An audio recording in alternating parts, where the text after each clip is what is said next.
ये कहानी है गढ़वाल के टिहरी जिले में रहने वाले एक क्षत्रिय पुरुष जीतू बगड़वाल की, जिसकी सुंदरता और बांसुरी बजाने की कला को देखकर एक परी का दिल उस पर आ जाता है और बाद में वही परी उसका अपहरण करके अपने साथ एक ऐसी दुनिया में लेकर जाती है जो इस दुनिया से बिल्कुल परे थी, जहां से जीतू बगड़वाल कभी वापस नहीं आ सका और हमेशा के लिए लोगों के बीच एक कहानी बनकर रह गया।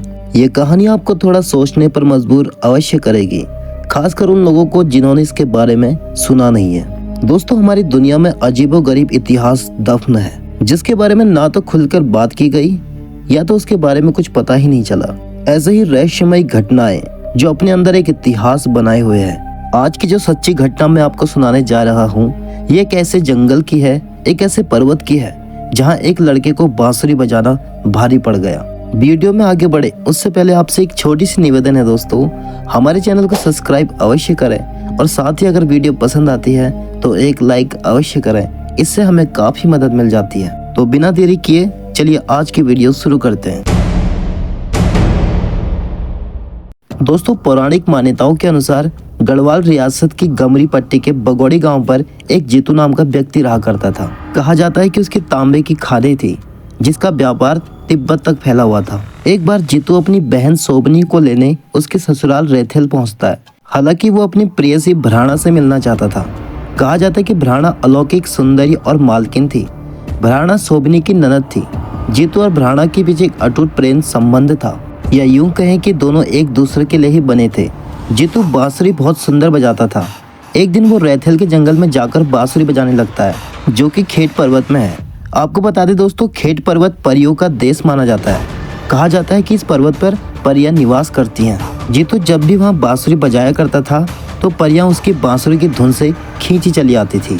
लेकिन एक दिन काफी देर तक जीतू रैथेल के जंगल में यानी खेट पर्वत पर बांसुरी बजा रहा था, तो एक दिन एक परी उसकी बांसुरी की धुन सुनकर उसके पास आ गई। उस परी को देखकर जीतू काफी घबरा जाता है। उसको कुछ समझ में नहीं आ रहा था कि उसके साथ ऐसा क्या हो रहा है। परी उससे अपने साथ आने को कहती है, लेकिन जीतू उससे मना कर देता है। लेकिन वो अपनी शक्तियों से जीतू का अपहरण कर लेती है। हालांकि जीतू उससे कहता है कि मैं अपनी इच्छा अनुसार उनके साथ चलूंगा। और आखिरकार 9 गत्ते आषाढ़ की रोपणी का वो दिन भी आ जाता है जब जीतू को परियों के साथ जाना पड़ता है और परियां उसको अपने साथ ले जाती हैं। जीतू के जाने के बाद उसके परिवार पर आफतों का पहाड़ टूट गया था। बताया जाता है कि जीतू के भाई की साजिश के तहत हत्या हो जाती है। कहा जाता है कि इसके बाद जीतू अदृश्य रूप में परिवार की मदद करता है और यही बात वहां के राजा को भी एहसास होता है कि जीतू एक अदृश्य शक्ति बनकर गांव की रक्षा कर रहा है। राजा ये सब कुछ भांप कर ऐलान करता है कि आज से जीतू को पूरे बगड़वाल में देवता के रूप में पूजा जाएगा। उसके बाद खेट पर्वत में आए दिन ये घटनाएं घटने लगी।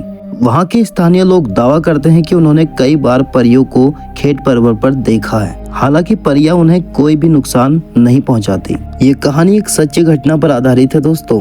इसका उल्लेख आपको कई कहानियां और कई किताबों में मिल जाएगा। खेत पर्वत पर परियों का निवास है। इस कहानी को झुठलाया नहीं जा सकता दोस्तों। तो दोस्तों, अगर आपको यह वीडियो पसंद आया हो तो अपने दोस्तों के साथ शेयर जरूर कीजिएगा और अगर वीडियो पसंद आया हो तो एक लाइक अवश्य करें। मिलते हैं एक नई वीडियो के साथ।